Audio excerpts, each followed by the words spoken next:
Hola, ¿qué tal? Nuevamente, bienvenidos.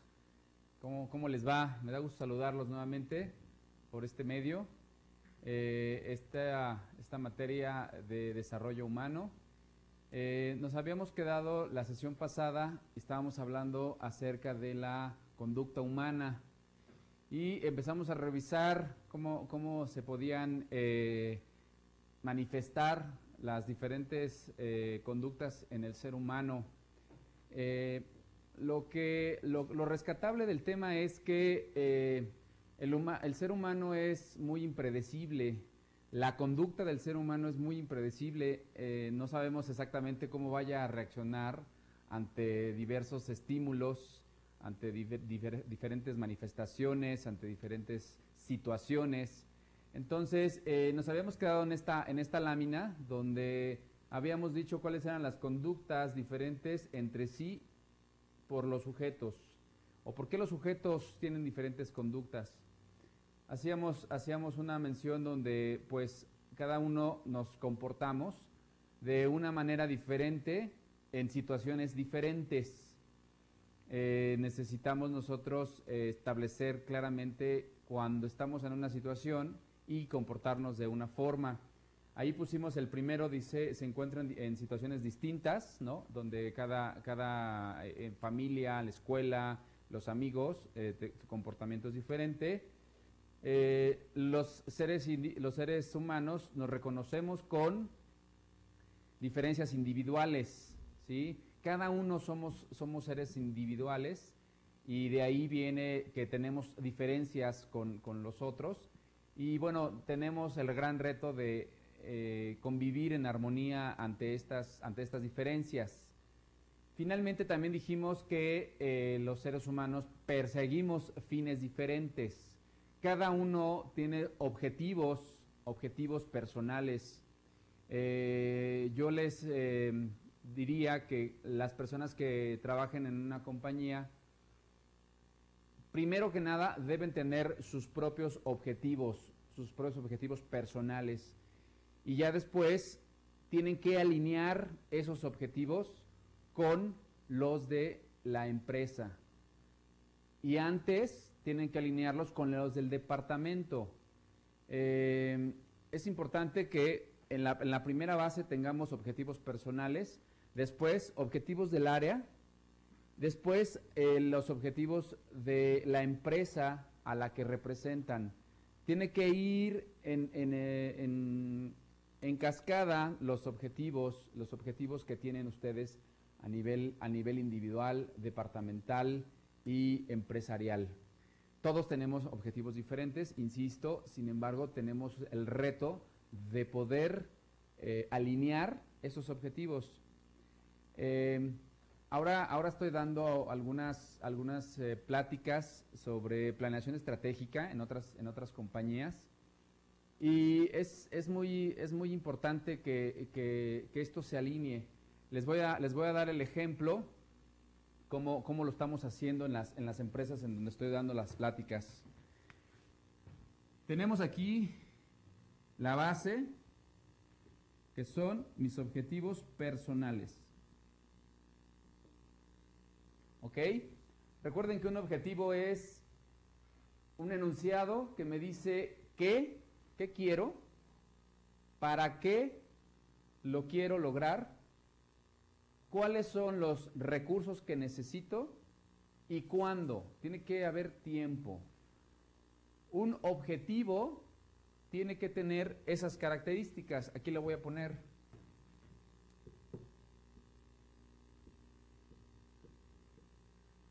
En las pláticas de planeación estratégica que estoy dando, les estoy diciendo que deben tener estas características, es decir, tiene que ser específico, tiene que ser medible,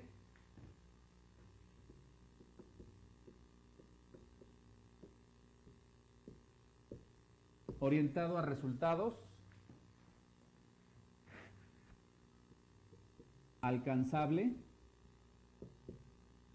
y finalmente debe tener límite de tiempo. Estas son las características que deben de tener sus objetivos. Personales, decíamos, primero, cómo voy a establecer mis objetivos. Luego yo decía que los tienen que alinear con los objetivos departamentales. Estos se deben de alinear con la dirección a la que pertenezcan y estos se tienen que alinear con la empresa, de tal forma que estos tienen que bajar, subir. ¿Ok? Entonces, no pierdan de vista las características que deben tener los objetivos específicos, medibles, orientados al resultado, y ahí tienen que revisar cuál es la estrategia que está siguiendo la empresa. Las empresas todas tienen una estrategia, tienen hacia dónde encaminar los esfuerzos, hacia dónde quieren conseguir los resultados. Entonces sus objetivos tienen que impactar en los resultados. Tienen que ser alcanzables, objetivos alcanzables, y finalmente tienen que tener un tiempo determinado en cada una de las acciones que están ustedes haciendo. Es importante también resaltar que en las empresas hoy en día tienen que buscar, decía yo, la estrategia. Y la estrategia básicamente tendría que estar enfocada hacia 5 grandes perspectivas. La primera es procesos de negocio, ¿sí? O procesos internos de negocio. ¿Qué puedo yo mejorar a nivel de procesos internos de negocio con relación a mis objetivos? 2, ¿qué puedo yo mejorar con mis clientes? Objetivos estratégicos que impacten a los clientes. 3, ¿qué puedo yo mejorar con relación a mis colaboradores? Impactando en colaboradores. 4, ¿qué puedo yo impactar con proveedores? También todas las personas que nos dan un servicio, ¿cómo puedo yo impactar? Y finalmente, en términos financieros, yo como área, como departamento o a nivel personal, desde mi círculo de influencia, ¿se acuerdan que la sesión pasada hablamos acerca de que había 2 grandes círculos, el círculo de la preocupación y el círculo pequeño que es el círculo de influencia, que es ahí donde yo puedo realmente decidir, influir, cambiar? Entonces, es importante que todos tengan claros estos 5 temas de impacto a nivel estrategia en las empresas. ¿Ok? Muy bien. Retomando el tema entonces de la conducta humana, yo les decía, o vamos a ver ahora, los reflejos. ¿Ustedes saben cómo son los reflejos que tienen los seres humanos? Dice, los reflejos constituyen reacciones mecánicas y constantes de músculos y glándulas frente a estímulos físicos como la luz, el golpe, el contacto, ¿sí? Por eso puse yo ahí un ejemplo. El bebé normalmente cuando nace, lo primero que hace el médico pediatra es revisar cuáles son sus reflejos, cómo están siendo sus reflejos, y estos reflejos van en gran medida a determinar posteriormente la conducta del ser humano, ¿sí? Entonces, ¿cómo reaccionamos ante los reflejos, ante un estímulo, ante ciertos estímulos en relación a nuestro cuerpo? Su función es la de contribuir a adaptar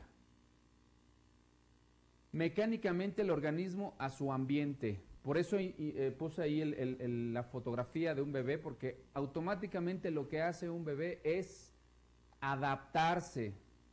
El bebé normalmente está en el vientre materno, está muy a gusto, le proveen de todo lo que necesitan, pero a raíz de que nace, sale a la luz, empiezan a recibir estímulos, ¿sí? Estímulos que a los cuales se tiene que ir adaptando.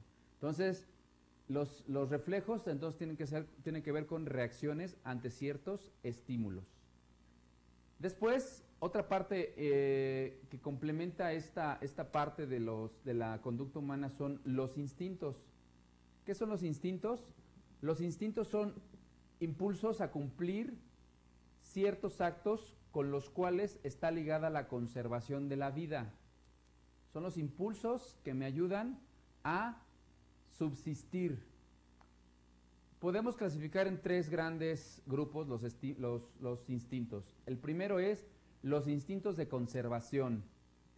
Los instintos de conservación son básicamente aquellos que me ayudan a sobrevivir o a protegerme, a alimentarme, a cuidarme como individuo, ¿sí? Una buena alimentación, una buena educación, una buena convivencia, ¿sí? con mis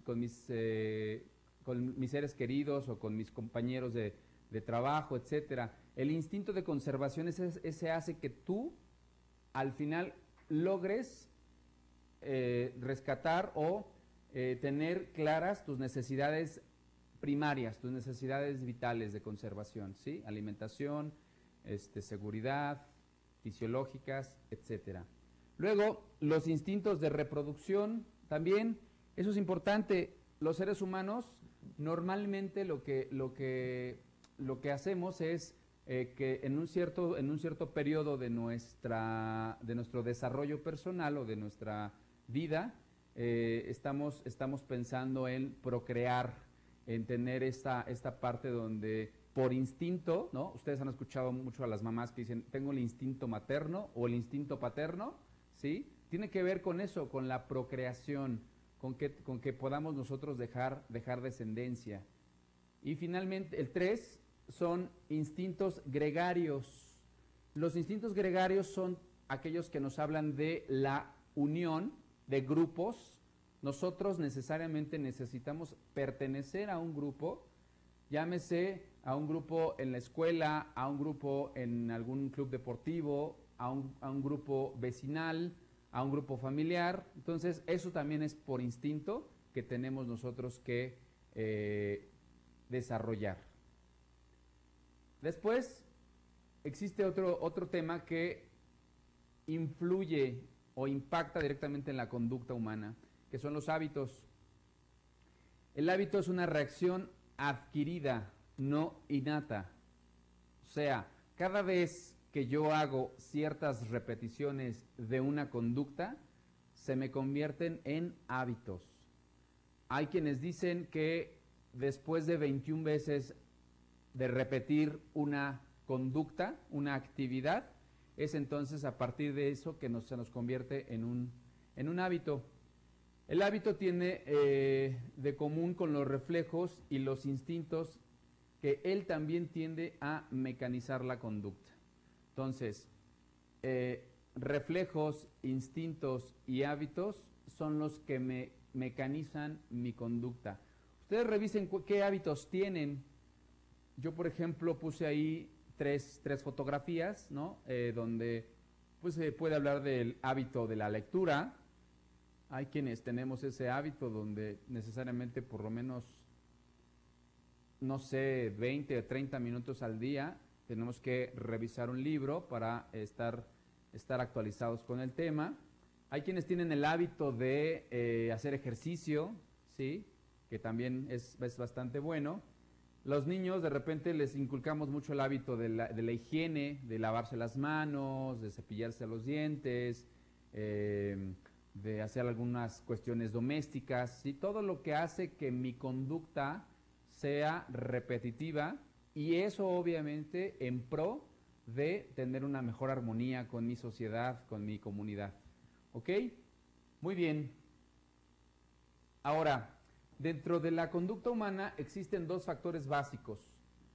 Número 1, factor biológico. Fíjense bien cómo impacta en mi conducta como ser humano el factor biológico. ¿Qué es el factor biológico? Dice que es la combinación de genes, los cuales influyen en el desarrollo biológico y determinan en parte la conducta genotipo. Todos nacemos y traemos ciertos genes, los genes que nos heredan nuestros padres o en algún momento dado nuestros abuelos. Nosotros somos producto de esos genes y esos genes, esa pequeña parte que nos impacta en nuestra personalidad y en nuestra conducta, van a hacer que también tengan un impacto a nivel personal.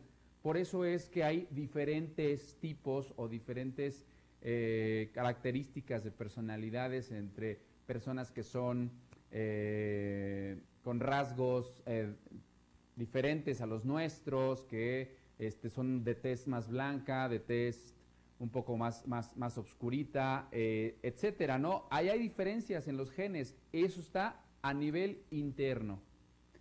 Luego dice factores como la alimentación, estados emocionales, imagínense, y cómo aconteció el parto, eso se le llama fenotipo. Ustedes sabían que parte de nuestras reacciones en nuestras conductas, cuando tenemos ya una cierta edad, impacta en cómo ocurrió el embarazo de nuestra mamá, cómo fue en cuestión de emociones, en cuestión de alimentación, de los medicamentos, del estado de ánimo en la que estuvo y también en el parto. Por ahí hay autores que hablan acerca del trauma del nacimiento.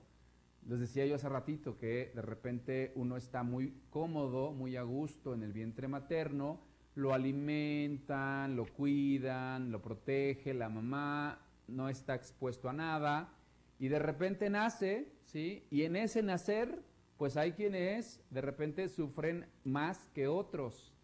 También eso va a impactar en el desarrollo de nuestra conducta humana, de nuestra personalidad, y todo también impacta en lo que ocurrió durante la gestación, durante el embarazo de nuestra mamá.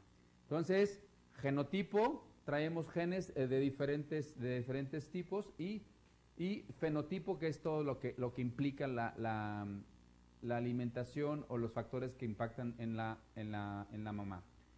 Y el factor número 2 son factores ambientales y de socialización.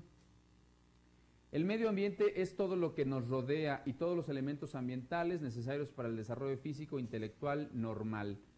Básicamente, nuestra convivencia diaria con nuestra familia, con nuestros compañeros, con nuestros vecinos, en general, con todo eso, ese factor va a determinar también nuestra conducta. Revisen cómo está cada una de las conductas que ustedes observan. Incluso yo los invito a que observen a nivel de empresa, a nivel de compañeros, cómo es la conducta de sus compañeros. ¿Ok? Muy bien. Hasta ahí terminamos el 1.5, que se trató de conducta humana. Ahora vamos a pasar con el tema 1.6. El tema 1.6 habla de el comportamiento inteligente. ¿Qué tal? Observen la fotografía. Estamos normalmente en las escuelas y ¿qué es lo que ocurre normalmente? Que cuando el profesor lanza una pregunta a los alumnos, normalmente el primero que levanta la mano es aquel que conoce la respuesta o cree saberla, entonces levanta la mano y normalmente es muy cercano a la respuesta correcta. Entonces, ¿qué necesitamos hacer para que nosotros tengamos comportamientos inteligentes? Hoy es un tema relevante en las compañías. Yo en alguna sesión les comentaba que las empresas están buscando gente, talento, que tenga alto desempeño. Es decir, que si yo tengo un desempeño promedio, necesito gente que esté por encima de lo esperado, que dé un plus, que dé un extra de lo que ellos están esperando como compañía. Entonces, ¿a qué le llamamos comportamiento inteligente? Se conoce como el comportamiento que se orienta hacia la satisfacción de un criterio de efectividad y es variable. Enfocado hacia un criterio de efectividad y es variable. Son dos puntos importantes en los que debemos pensar a través de un comportamiento inteligente. ¿Qué hablamos acerca de efectividad? Efectividad es hacer bien las cosas con calidad y a la primera. Eso deberíamos entender como efectividad. Que lo que yo haga esté bien hecho, con calidad y que de preferencia sea a la primera. Nuestros comportamientos y nuestras conductas son variables. Ya hemos hablado que el ser humano es cambiante. Ya hemos hablado que lo único constante es el cambio. Y hablando de cambios, cambios organizacionales, cambios de comportamiento, cambios de conducta. Entonces, tenemos que tener en cuenta esos dos elementos. La educación enfrenta, en primer reto, formar desempeños efectivos, ¿sí? Tenemos ahí nosotros claro los ejemplos que la única arma, la única ventaja que vamos a poder nosotros tener a nivel personal va a ser siempre una buena educación, una educación de excelencia, algo que nos haga a nosotros ser mejores cada vez. Estoy yo dando clases en presenciales en una universidad y el día de ayer me hacía un comentario un alumno, me decía, oiga profesor, estábamos hablando acerca de las compensaciones y las retribuciones al personal en una clase que doy de administración de recursos humanos. Me decía, oiga, ¿qué necesitamos tener como personas para poder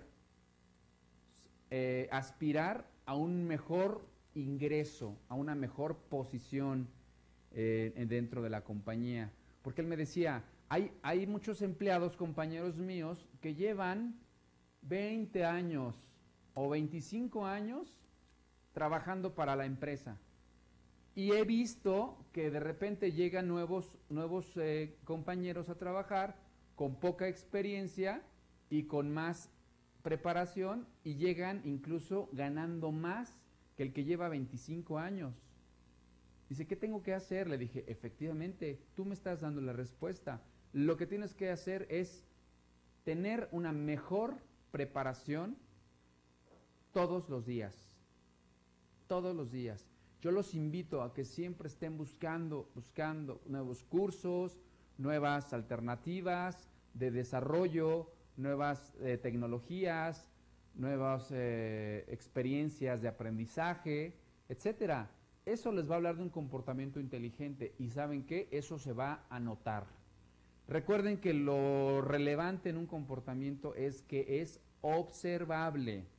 Los comportamientos son observables, son medibles, ¿sí? Y tenemos nosotros que tener esa claridad en relación a esto. El comportamiento inteligente es producido en consecuencia de un ambiente inteligente, ¿sí? Acuérdense, y hace rato hablábamos de los hábitos. Yo estoy 100% convencido que nosotros aprendemos de lo que vemos, no de lo que nos dicen que hagamos, porque normalmente siempre pasa. Yo he estado en varios cursos en donde les digo a mis capacitandos, oigan, tomen una hoja en blanco, ¿sí?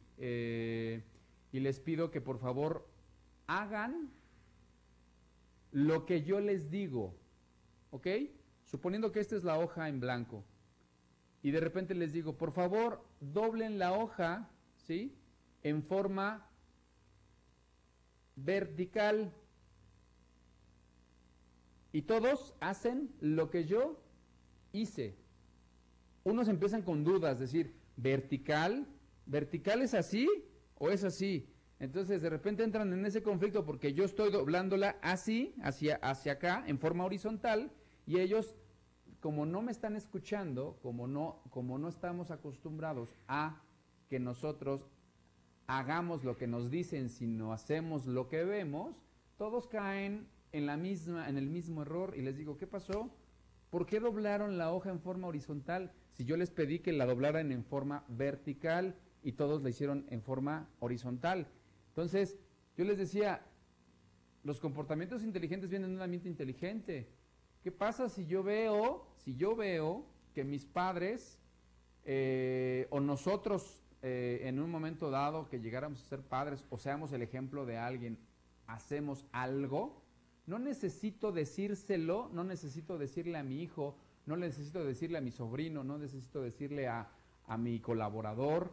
Oye, es importante el hábito de la lectura. Si me ve que yo leo, normalmente lo que va a ocurrir y lo que siempre pasa es que la persona que esté observando ese comportamiento tenderá a hacer lo mismo. Oye, es importante el hábito de la limpieza o de la higiene, pues no necesito decirle, sino que simplemente vamos a ir creando un ambiente con hábitos y comportamientos inteligentes que te ayuden a ser mejor como persona.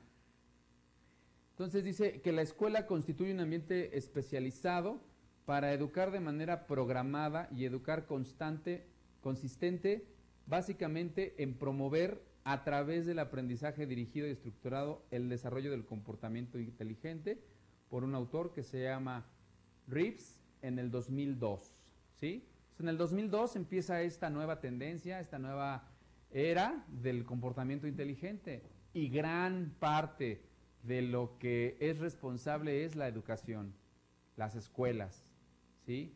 Todo lo que tiene que ver con aprendizaje, eso te va a ayudar a tener comportamientos inteligentes. ¿Bien? Ok, vamos a ver. A continuación vamos a iniciar el tema número 2 de nuestro temario. El tema número 2 se llama la unidad biopsicosocial. Dentro del tema o subtema de la unidad biopsicosocial tenemos cinco subtemas. El primero, 2.1, es el ser humano como estructura compleja y multifactorial. 2.2, la estructura psíquica. Número 3, teoría psicoanalítica. 2.4, el análisis transaccional. Y el 2.5, teoría de las emociones. En esta sesión vamos a dar la introducción al primer tema, que es el 2.1, que se llama el ser humano como estructura compleja y multifactorial. Ustedes ven ahí la fotografía donde pues hay 4 personas, 4 seres humanos que están comportándose de alguna manera. Hay unos que son sonrientes, hay otros que a lo mejor están serios, unos que están atentos a lo que están escuchando, a lo que están ellos percibiendo también.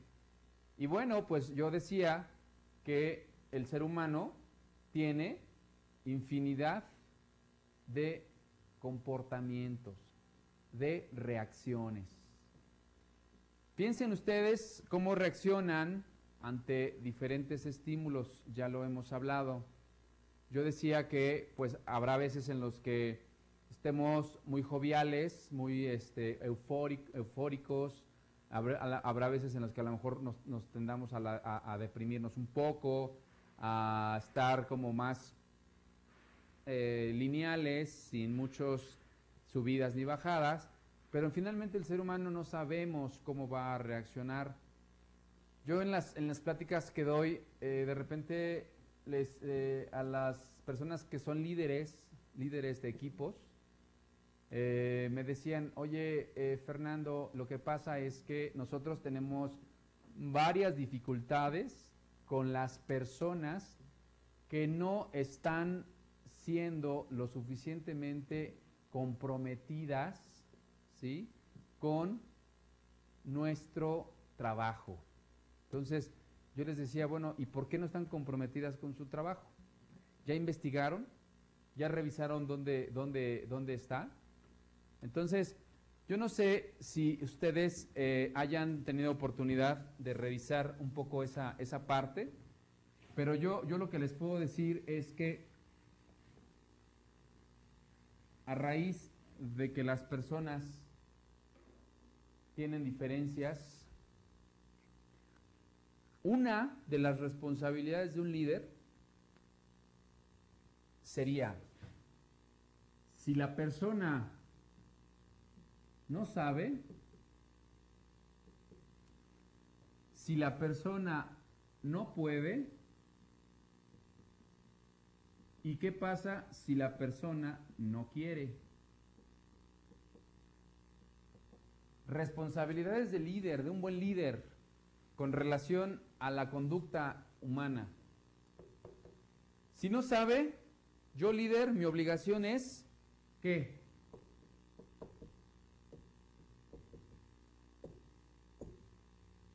Lo enseño. Si no sabe, lo enseño.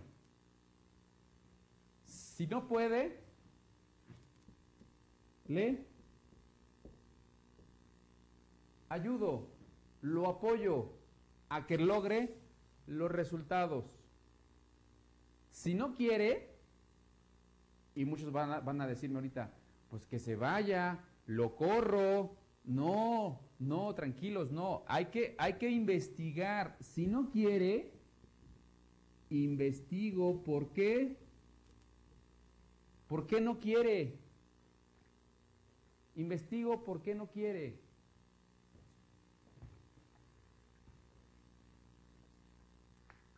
En las empresas en donde he participado les hago saber mucho esto. Les digo, oigan, normalmente la conducta del ser humano, nosotros estamos acá inmersos como en una pirámide donde están arriba, en la punta de la pirámide están los altos directivos, los líderes, los que generan la estrategia. ¿Sí? Luego, en medio están los mandos medios, las personas que son gerentes, supervisores, jefes. Pero donde hay más personas es en el nivel operativo. ¿Sí? Entonces, yo enseño como líder, ayudo, pero también investigo. Yo siempre menciono que no hay empleados malos. Y muchos me responden, no, hay jefes malos. Y les digo, no, los jefes también son empleados. Les dije, no hay empleados malos. Simplemente hay personas que no están en el puesto correcto. ¿Sí? O sea, si una persona no quiere hacer su trabajo, muy seguramente es porque no está a gusto con lo que está haciendo. El puesto para el que fue contratado no es el correcto para él. Entonces le ayudo a buscar alguna otra área donde pueda desempeñarse mejor y establezco planes de acción. Aquí, planes de acción que me ayuden a tener una mejor conducta en mi área, en mi empresa, ¿no? Entonces, pirámide, decíamos, hasta arriba los altos directivos, mandos medios, pero donde está el tema es aquí. Aquí hay que estar muy atentos de ver qué es lo que está pasando con la gente y por qué su comportamiento, por qué su conducta de que no quieren, ¿ok? Muy bien. Hay dentro del tema, decíamos que la conducta humana es multifactorial. ¿Qué significa multifactorial? Bueno, Hay varios autores que hablan del tema. Yo traje uno que es Thurston. Thurston fue una persona que investigó acerca de los 7 factores que rigen la inteligencia, y luego entonces la inteligencia hace que hagas ciertas conductas. La primera de ellas, el primer factor, decíamos que son 7, el primer factor de inteligencia nos habla del de la fluidez verbal. ¿Ok? Fluidez verbal significa habilidad para recordar palabras rápidamente. Fluidez verbal es la habilidad para recordar palabras fácilmente y rápidamente.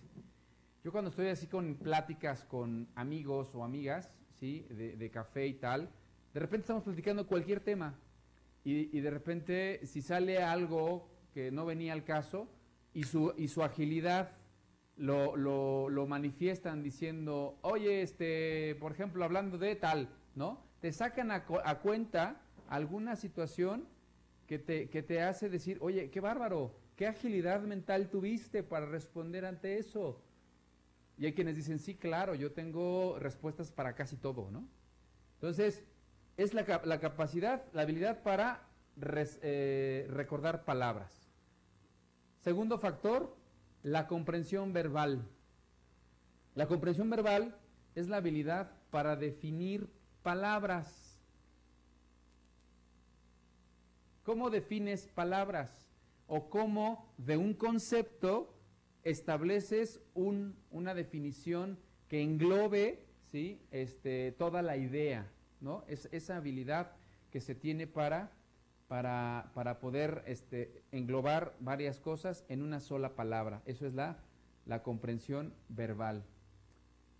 Después, el tercer factor de inteligencia nos habla acerca de la aptitud numérica. La aptitud numérica es la capacidad de efectuar operaciones numéricas y de resolver problemas mediante símbolos numéricos. Todos los que de repente se dedican a temas financieros, temas contables, todo esto, bueno, pues tienen que tener altamente desarrollado o en vías de desarrollo su aptitud numérica. Hay que saber también un poco acerca de los hemisferios del cerebro. Ustedes saben que el cerebro está dividido en 2 hemisferios, el hemisferio derecho y el hemisferio izquierdo. ¿Cuál es el hemisferio que más prevalece en ustedes? Como observación, todos utilizamos ambos hemisferios, solamente que hay uno que predomina más que el otro. ¿Cuál es el hemisferio izquierdo? Es aquel que tiene que ver con razonamiento numérico, temas conceptuales, abstractos, de comprobación, de que tú estés seguro de lo que estás diciendo y haciendo, ¿ok? Entonces, es razonamiento. Hemisferio izquierdo es razonamiento numérico. Hemisferio derecho es el tema imaginativo, creativo, visual, que necesitas ir observando cosas, imaginando, innovando, creando cosas. Entonces, ¿ustedes en qué parte de su hemisferio están a nivel derecho o izquierdo? Algo que normalmente pasa también es que uno nos prevalece más que el otro, pero de repente se nos cambian los papeles. ¿Por qué? Porque la actividad a la que nos dediquemos hace de repente que desarrollemos más uno que el otro, a pesar de ser diferente, ¿ok?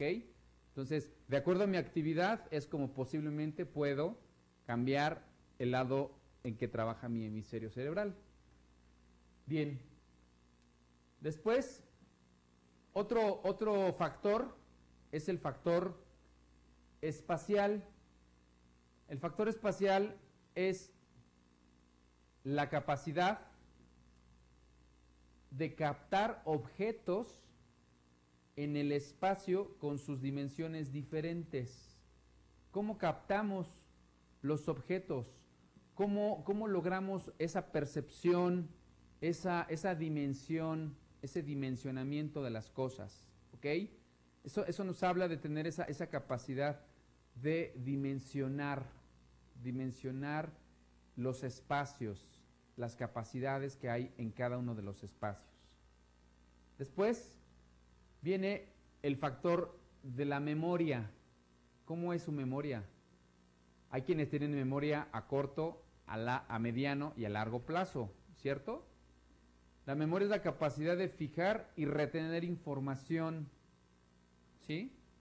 Hay quienes tenemos memorias muy buenas, pero también muy selectivas, ¿no? Por ejemplo, hay quienes dicen, es que solamente te acuerdas de lo que te conviene. Y de repente, pues sí es cierto. Uno normalmente recibe toda la información y el cerebro automáticamente va a estar dividiendo qué es con lo que sí se quiere quedar a corto plazo, qué es con lo que se quiere quedar a mediano plazo y finalmente qué es de esa información en lo que se quiere quedar a largo plazo. ¿Cómo es la capacidad de la memoria? Acuérdense, yo decía en alguna sesión, no confíen en su memoria. Por más que digan, no, yo soy buenísimo para mi memoria, yo confío en mi memoria, no se confíen. De preferencia, escriban cosas. Acuérdense que cuando vayan con el jefe, tienen que llevar siempre como regla de oro, una libreta y una pluma para anotar cosas. ¿Ok? Entonces, ese es otro factor. Después viene la velocidad perceptiva. ¿Qué es la velocidad perceptiva? Es la habilidad para detectar rápidamente las semejanzas, diferencias y detalles de objetos y estímulos. ¿Qué tan rápido ustedes aprenden o desarrollan y observan semejanzas, diferencias y detalles de los objetos? ¿Qué tanto lo logran ustedes desarrollar? Hay que revisar. ¿Se acuerdan que en alguna ocasión hablamos acerca de la percepción? Quedamos que era la percepción, es la idea que nos hacemos de algo que nos pasó, una experiencia que tuvimos y que esa experiencia fue adquirida a través de los sentidos. Las percepciones tienen que ver con sentidos. A través de mis sentidos, vista, olfato, tacto, es como yo aprendo, es como yo abstraigo del medio ambiente una idea, una percepción. Y luego de repente la ponemos en nuestra memoria, ¿correcto? Memoria a corto, mediano o largo plazo. Cuando ocurre un evento o un suceso a nivel de personal o social, ¿qué es lo que pensamos? Decimos, eso me recuerda a algo, eso me trae a la mente algo. Entonces, este factor, dice velocidad perceptiva, ¿qué tanto yo soy capaz de identificar semejanzas, diferencias y detalles de los objetos? Después, finalmente, está el séptimo factor de la inteligencia multifactorial, y habla acerca del razonamiento. ¿Qué es el razonamiento? Es la capacidad de percibir y utilizar relaciones abstractas, combinar experiencias pasadas y resolver problemas nuevos. ¿Qué tal el dibujo que viene ahí? ¿Lo han visto antes? ¿Qué es lo que ustedes observan en ese dibujo? ¿Se fijan cómo tiene un fondo y cómo tiene un frente, y te indica algo que de acuerdo a tu experiencia, a tus conductas pasadas, aprendiste? Muchos de ustedes van a estar viendo quizá dos personas que se están viendo de frente. Su percepción les habla que son dos personas viendo de frente. Otras personas quizá lo que ven es un dibujo en forma de copa, ¿no? La parte negra, dicen, parece una copa. Su percepción dice que es una copa. Cada uno es libre de ver, de sentir y de recordar lo que uno quiera. A partir de ahí es que existe ese último factor de tu inteligencia. Ahora,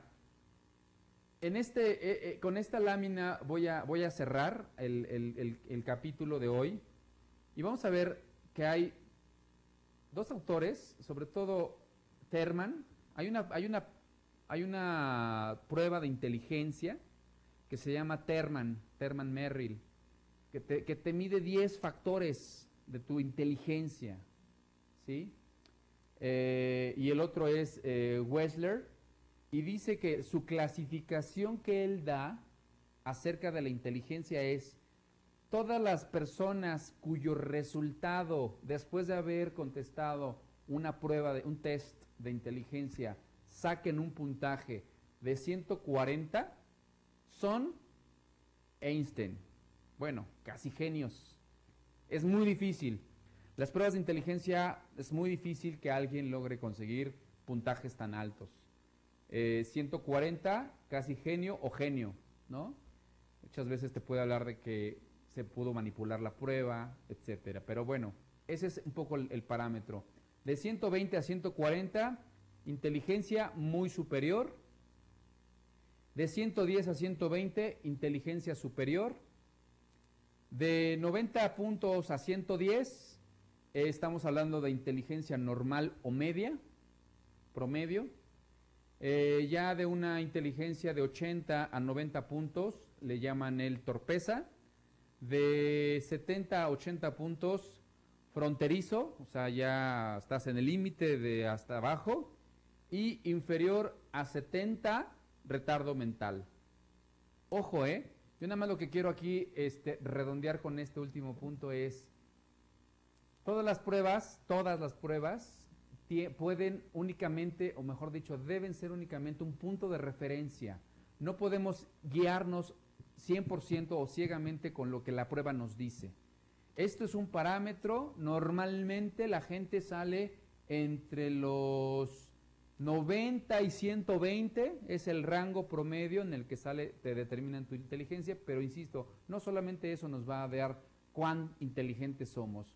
Es únicamente una acotación que quise traer a cuenta para que ustedes más o menos tengan una referencia de qué significa ser una persona inteligente en base a lo que revisamos acá. ¿Bien? Ok, hasta aquí lo vamos a dejar el día de hoy. Les agradezco mucho que hayan estado en esta sesión y vamos a vernos en la próxima para continuar con estos temas. ¿Ok? Gracias, hasta luego.